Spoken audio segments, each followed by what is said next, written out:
Picture this. You wake before dawn, not to the gentle chirp of birds or the warm embrace of sunlight, but to the harsh blast of a bronze horn echoing across a cold, muddy camp. Your body aches from sleeping on nothing but hard ground with a thin woolen cloak as your only comfort. There's no snooze button, no leisurely morning routine, no hot breakfast waiting for you. Instead, you have seconds to grab your gear, fall into formation, and prepare for another day that could very well be your last. This was the reality for hundreds of thousands of men who served in the Roman legions. Men who traded their civilian lives for a brutal existence that would break most people within a week. Today, we're stepping into the sandals of a Roman legionary to experience what their daily life was truly like. Not the glorified version you see in movies, but the raw, unfiltered truth about what it meant to serve Rome. From the moment they opened their eyes until they closed them again, these soldiers lived under a system so harsh and demanding that it makes modern military training look like a vacation. By the end of this video, you might find yourself asking whether you could survive even a single day in the life of a Roman soldier. Because what we're about to uncover isn't just history. It's a testament to human endurance pushed to its absolute limits. Before we dive into the blood, sweat, and tears of daily military life, we need to understand the machine these men became part of. The Roman army wasn't just a fighting force, it was a living, breathing organism that consumed everything in its path and transformed ordinary citizens into instruments of conquest. When you enlisted as a legionary, you didn't just join an army, you joined a brotherhood bound by an oath so sacred that breaking it meant certain death. The sacramentum wasn't just words spoken in ceremony, it was a blood pact that meant your life now belonged to Rome and Rome alone. But let's be clear about something. The men who filled these ranks weren't all volunteers driven by patriotic fervour.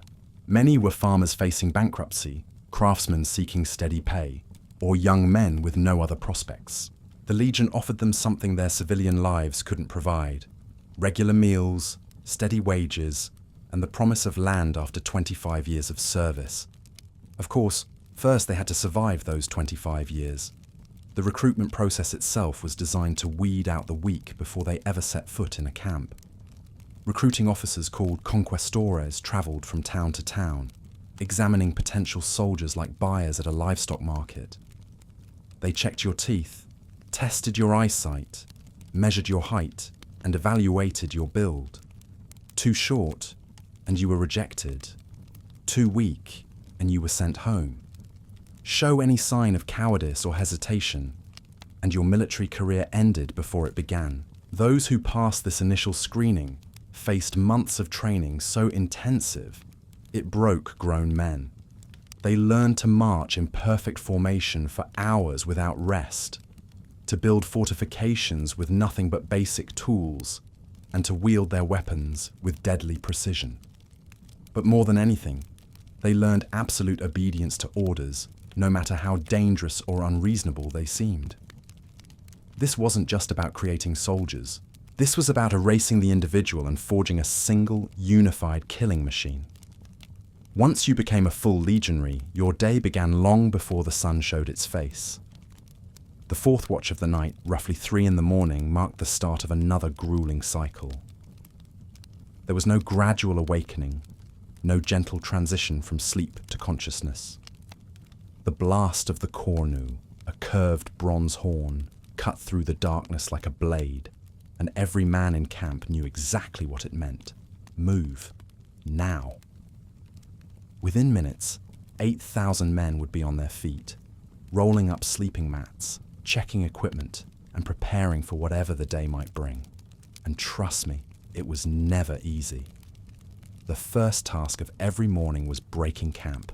This wasn't simply packing your personal belongings into a bag. This was dismantling an entire fortified city that had been built from nothing just the day before. Every tent had to come down in precise order. Every piece of equipment had to be accounted for and properly stored. The defensive palisade that protected the camp through the night had to be torn apart, with every wooden stake carefully bundled and distributed among the soldiers. This process had to happen quickly and quietly. In hostile territory, the sound of an army breaking camp could alert enemies for miles around. So 8,000 men learned to work in almost complete silence, communicating through hand signals and whispered commands. But here's what most people don't realize about Roman soldiers. They weren't just warriors, they were pack animals, human mules carrying everything needed to sustain life far from civilization. Each legionary shouldered between 20 and 30 kilograms of gear every single day. His armor, weapons, cooking equipment, personal belongings, construction tools, and 3 days' worth of rations all rode on his back. They called themselves Marius's mules, a nickname that stuck after the military reforms that made personal equipment transport mandatory. It wasn't meant as a compliment, but these men wore it with a twisted kind of pride. Because being a mule meant you were tough enough to carry Rome's weight on your shoulders. The march itself was a carefully orchestrated operation that would make modern logistics specialists weep with admiration. A full legion on the move wasn't just 5,000 soldiers walking in a line. It was a snake of humanity stretching for kilometers, including auxiliary troops, support staff, pack animals, supply wagons, and camp followers. At the front rode the scouts, elite cavalry units whose job was to probe ahead for signs of danger. Behind them marched the vanguard, light infantry ready to respond to threats at a moment's notice. Then came the main body of legionaries, arranged in centuries and cohorts, each man knowing his exact place in the column. The pace was relentless, 25 to 30 kilometers per day, regardless of weather, terrain, or how much your feet hurt. There were no rest stops for personal comfort, no breaks because someone was feeling unwell. The column moved like clockwork, and anyone who couldn't keep up was left behind. And this happened every single day, for months at a time, across some of the most hostile terrain in the ancient world. But the march was just the beginning of the day's challenges. Because when the sun began to set and other armies might start looking for shelter, Roman legionaries faced their most exhausting task yet, building a fortress from scratch before they could even think about rest. Every night, without exception, the legion constructed a fortified camp called a castrum. This wasn't a simple matter of pitching tents in a field. This was military engineering on a massive scale, carried out by exhausted men using nothing but hand tools and raw determination. The process began with the camp surveyors, specialists who had already scouted ahead to select the perfect site. It had to be defensible, with access to fresh water, elevated enough to spot approaching enemies, and large enough to accommodate thousands of men and animals. Once the site was chosen, the real work began. First came the perimeter ditch, dug 2 meters deep and 3 meters wide around the entire camp. The dirt from this excavation was piled on the inner side to form a rampart. On top of this earthwork, soldiers planted the wooden stakes they had carried all day, creating a defensive palisade that could stop cavalry charges and infantry assaults. Inside this perimeter, the camp was laid out according to a standard pattern that every legionary knew by heart. Streets ran at perfect right angles. Officers' quarters occupied the center. Barracks were arranged in neat rows. Even the latrines had designated locations. All of this construction work happened after a full day of marching with heavy packs. Imagine hiking 25 kilometers with a 30-kilogram backpack, then spending 3 hours digging ditches and building fortifications. And this was considered routine. The evening meal, when it finally came, was a simple affair. Soldiers received their ration of grain, which they ground into flour using portable hand mills. This flour became a thick porridge or flat bread, supplemented with whatever vegetables, meat, or cheese might be available. But even mealtime wasn't truly restful. Guards had to be posted, equipment maintained, and preparations made for the next day's march. Sleep, when it finally arrived, was nothing like the comfort modern soldiers might expect. There were no barracks with proper beds, no heated buildings to escape the cold, no privacy to decompress from the day's stress. Instead, Roman legionaries slept in leather tents called papiliones, shared between 8 men in what was called a contubernium. Picture cramming 8 grown men into a space barely large enough for 4. Each soldier had roughly the same amount of room as a coffin, lying side by side with nothing but thin woolen cloaks for warmth. The lucky ones slept in the middle, insulated by their comrades' body heat. The unlucky ones found themselves on the edges, exposed to drafts that cut through leather walls like knives. But even this cramped misery wasn't guaranteed. In hostile territory, or during forced marches, soldiers often slept in the open air, using their shields as pillows and their cloaks as blankets. Rain, snow, or freezing temperatures didn't change the schedule. The legion moved regardless of weather, and comfort was a luxury Rome's enemies couldn't afford to give them. The watch system ensured that sleep was constantly interrupted. Every few hours, men were roused for guard duty, patrolling the camp perimeter in darkness, straining their ears for sounds that might signal an attack. Fall asleep on watch, and the punishment was death by beating, carried out by your own tent mates. The stakes were that high because a single sleeping sentry could doom 8,000 men. And through it all, the knowledge that tomorrow would bring exactly the same routine.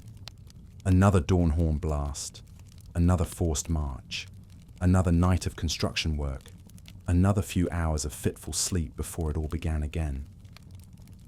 But the daily grind of marching and camp construction was just the foundation of a legionary's existence. The real test of their endurance came when the routine was shattered by the chaos of battle. Combat training never stopped, even during active campaigns. Every day that wasn't spent marching was filled with weapons practice, formation drills, and mock battles designed to keep skills sharp. Soldiers practiced with wooden weapons, twice the weight of their real gear, building the muscle memory that could mean the difference between life and death when steel met steel. The gladius, Rome's signature short sword, became an extension of each man's body through countless hours of repetition. Thrust, withdraw, always aiming for the enemy's torso, where a single strike could end a life. No wild swinging or elaborate swordplay like you see in movies. Roman combat was efficient, brutal, and designed to kill as quickly as possible. Shield work was equally crucial. The scutum wasn't just defensive equipment, it was a weapon in its own right, used to bash enemies, create openings for sword strikes, and maintain the tight formations that made Roman infantry unstoppable. Soldiers practiced shield movements until they could lock together into an impenetrable wall of wood and metal, moving as one organism across the battlefield. But individual skills meant nothing without unit cohesion. Romans won battles through discipline and coordination, not heroic individual combat. Hours were spent drilling formations, practicing the precise movements that allowed thousands of men to maneuver like a single creature. The famous testudo or tortoise formation, where shields locked together overhead and on all sides, could only work if every man knew his role perfectly. And when real combat came, all this training crystallized into something terrifying to behold. The moments before battle were filled with rituals designed to steel nerves and invoke divine protection. Priests called haruspices examined animal entrails for omens, while officers made speeches to remind soldiers what they were fighting for. Standards were blessed, oaths renewed, and final prayers offered to Mars, god of war. Then came the advance. Thousands of hobnailed sandals striking the ground in perfect unison, creating a sound like thunder rolling across the earth. The enemy would see a wall of red shields and gleaming armor moving toward them with mechanical precision, and many broke and ran before the first javelin was thrown. But for the legionaries themselves, battle was chaos, barely contained by training and discipline. The clash of metal on metal, screams of wounded men, the wet sound of blades finding flesh, dust and blood filling the air until you could barely see the man next to you, the constant pressure to maintain formation even as friends fell and enemies pressed forward with desperate fury. Roman battle tactics relied on waves of fresh troops replacing exhausted fighters. When the front lines grew tired, they would fall back and allow rested men to take their place. This rotation system, called the manipular system, meant battles could continue for hours without Roman effectiveness declining.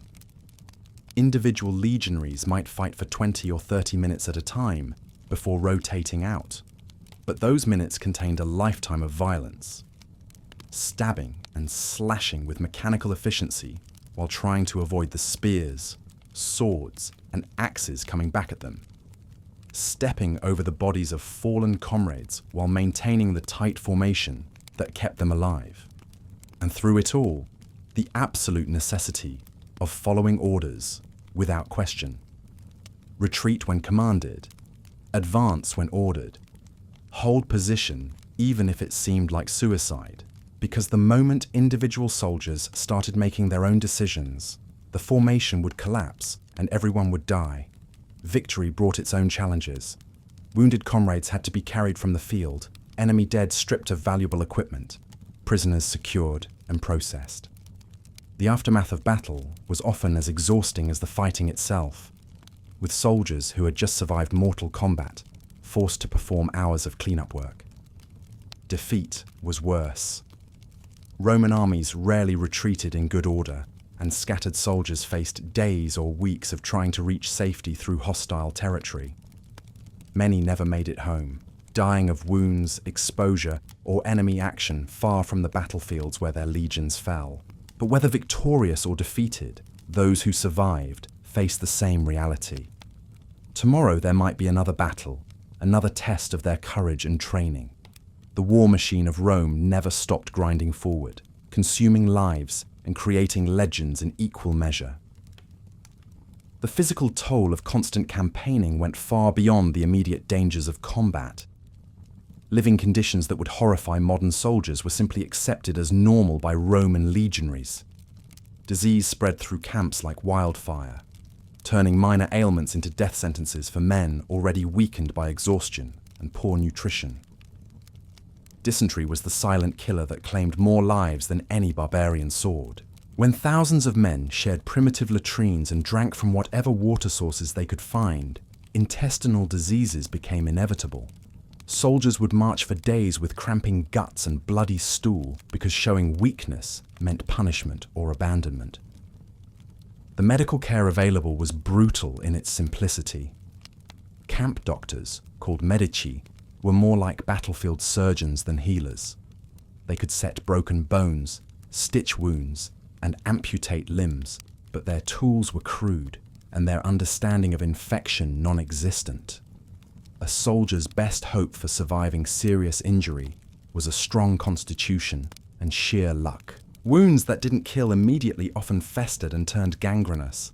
The smell of rotting flesh became as familiar as leather and steel. Men watched their comrades waste away from infections that modern medicine could cure with simple antibiotics, knowing that the same fate might await them after the next battle. Even minor injuries could end a military career. A spear thrust that damaged tendons, a sword cut that severed nerves, a fall that left bones improperly healed. The Legion had no place for soldiers who couldn't keep up, and disabled veterans often found themselves discharged without the promised land grants and pensions. The psychological pressure was equally devastating. Imagine watching your tent mates die one by one over the course of a campaign. Men you had shared meals with, joked with, depended on for survival. Their replacements were strangers who might not last the month, creating a constant cycle of loss and emotional numbing. Some soldiers broke under this strain. They would be found weeping uncontrollably, unable to hold their weapons, or staring blankly at nothing for hours. The Romans had no concept of what we now call post-traumatic stress disorder. They simply saw these men as cowards who had lost their courage, and the punishment was severe.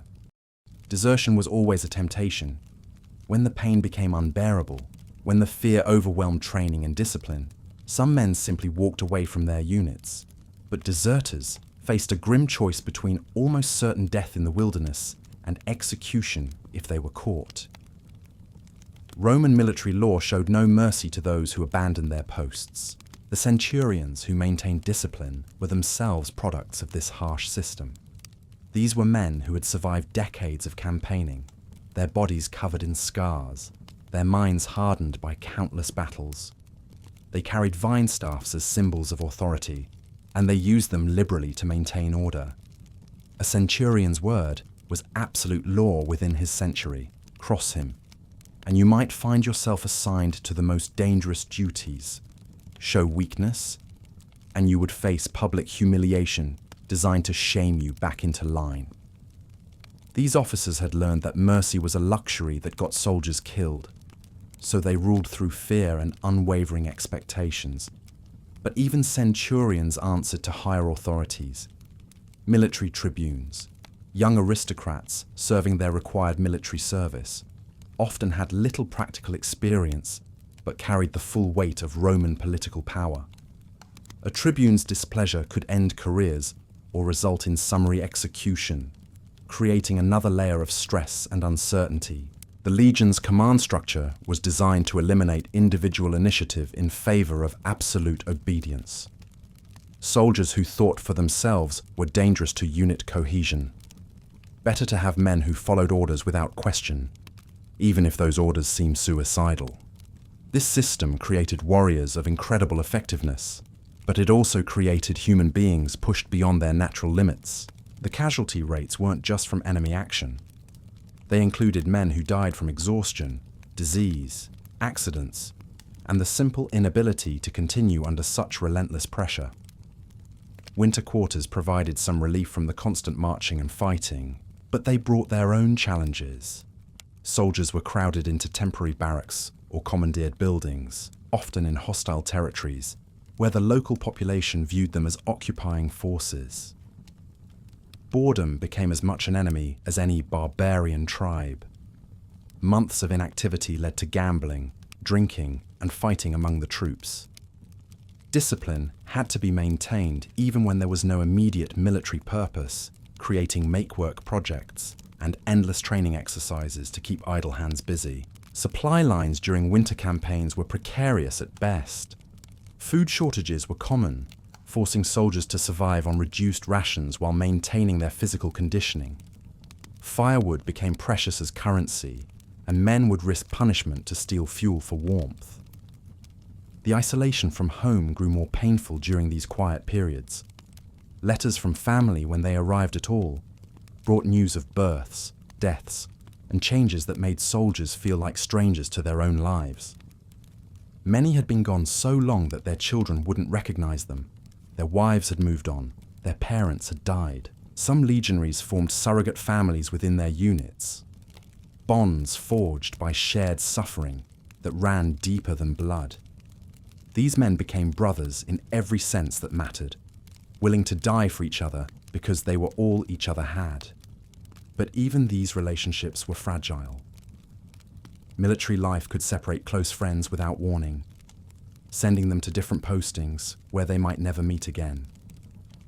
The emotional investment required for survival had to be balanced against the knowledge that loss was inevitable. Religious observances provided another anchor point in lives otherwise dominated by uncertainty. Soldiers made offerings to their personal gods, participated in unit rituals, and sought omens that might predict their fate. These practices weren't just superstition, they were psychological tools that helped men cope with circumstances beyond their control. The cult of Mithras became particularly popular among legionaries. This mystery religion promised salvation through trials that mirrored military life, creating a spiritual framework that made sense of their suffering. Underground temples carved from rock provided sacred spaces where soldiers could find meaning in their sacrifice. But religion couldn't answer the fundamental questions that haunted every legionary. Would they live to see their promised discharge? Would the land grants materialize? Or would they be forgotten like so many veterans before them? Would their years of service mean anything? Or would they die anonymously in some distant province? The few who did survive to complete their full terms of service faced another cruel reality.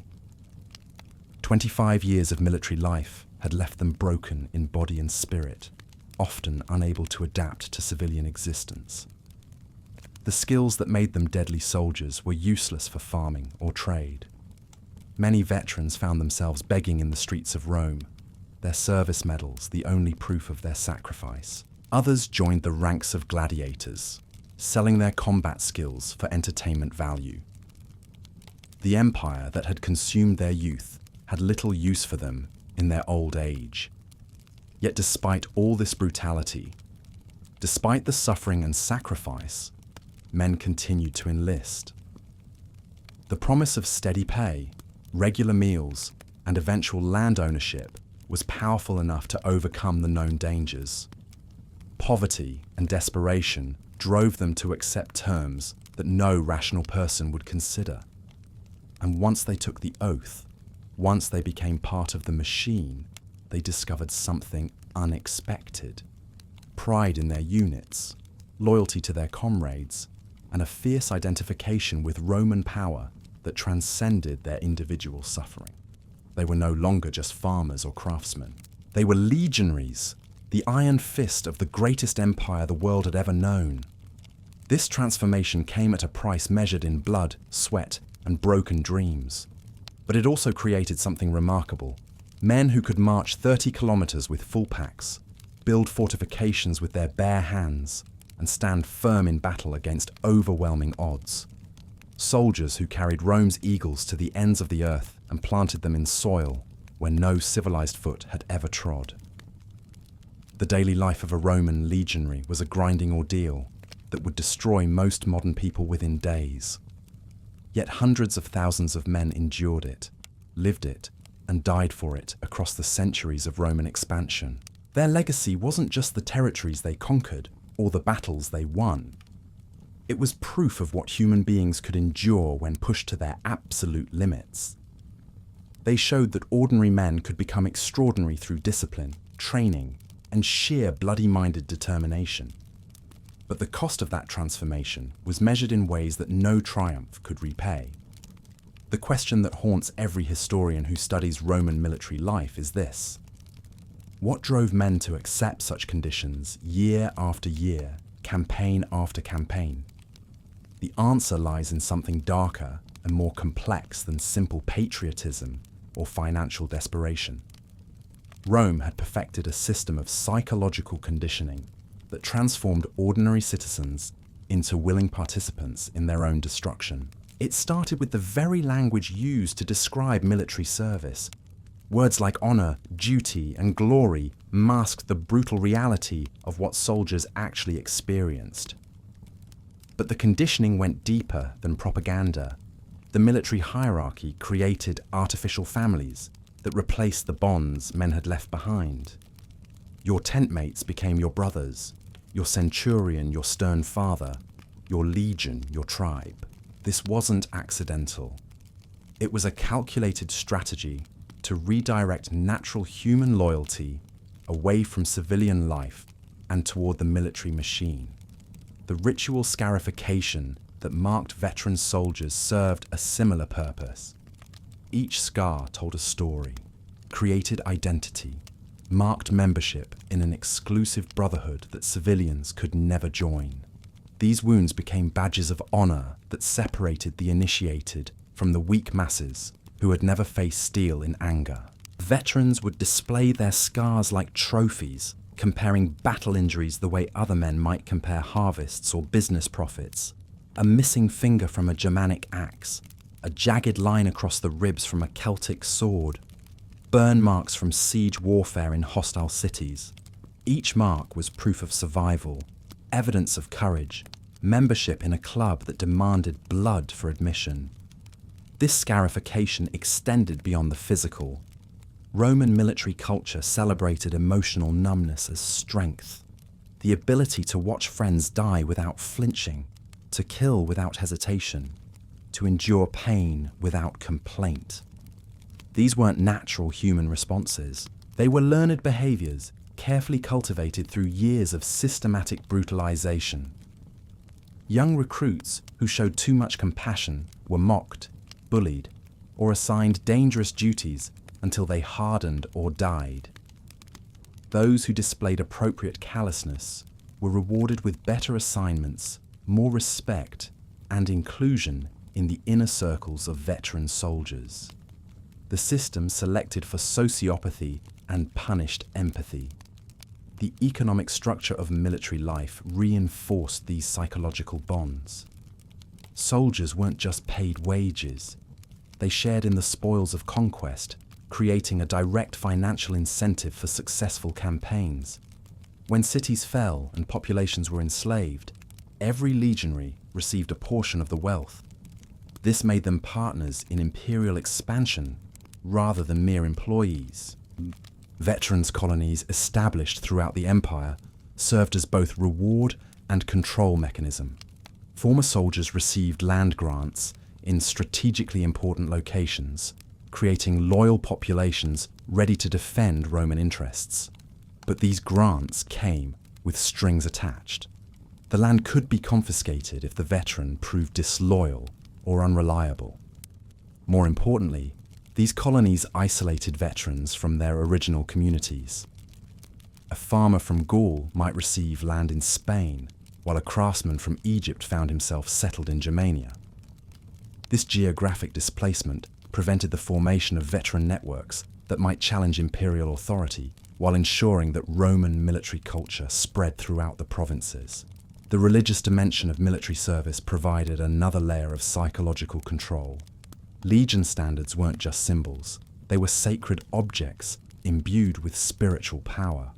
To lose a standard in battle was considered worse than death, a shame that could never be erased. Entire campaigns were launched to recover lost eagles, not for their material value, but for their symbolic importance. This sacralization of military symbols created emotional bonds that transcended rational calculation.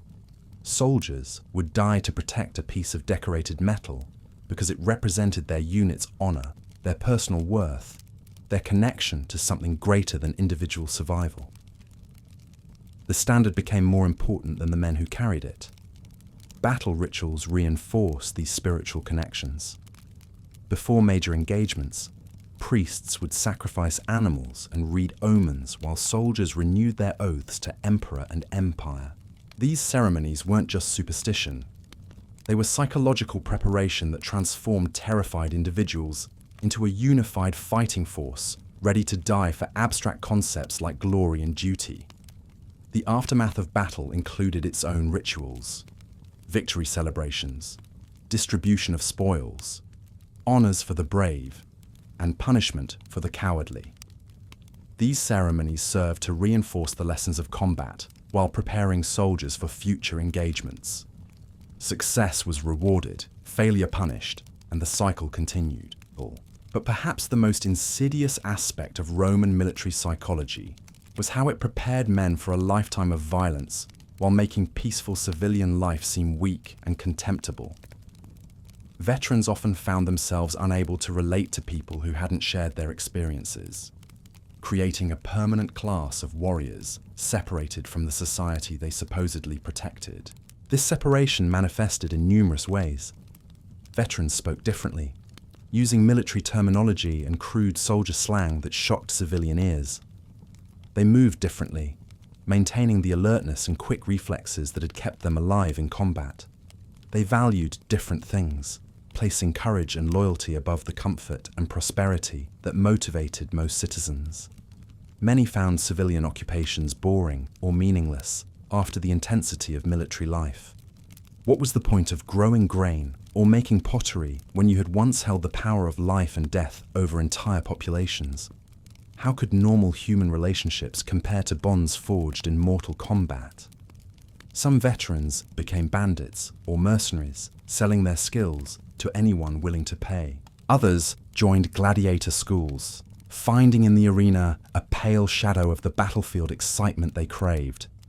The lucky few found positions as bodyguards or private security, using their reputation for violence to earn a living without actually having to fight. But most simply endured, carrying their invisible wounds through lives that never quite made sense after military service. They drank too much, fought too often, and died too young, casualties of a system that had used them up and discarded them like broken equipment. The families of these men paid their own price. Wives who had married farmers or craftsmen found themselves living with strangers who woke screaming from nightmares, who couldn't bear to be touched, who saw enemies in every shadow. Children grew up afraid of fathers who had become capable of casual brutality, who spoke of killing with the same tone others used to discuss the weather. So the next time you complain about your morning alarm, your commute to work, or sleeping in your comfortable bed, remember the men who built an empire with nothing but iron discipline and unbreakable will. They endured hell so Rome could rule the world, and their sacrifice echoes through history as a testament to what humans can endure when pushed beyond all limits. If this brutal glimpse into Roman military life fascinated you, subscribe to the channel for more stories from the ancient world. And as always, may Mars guide you in battle.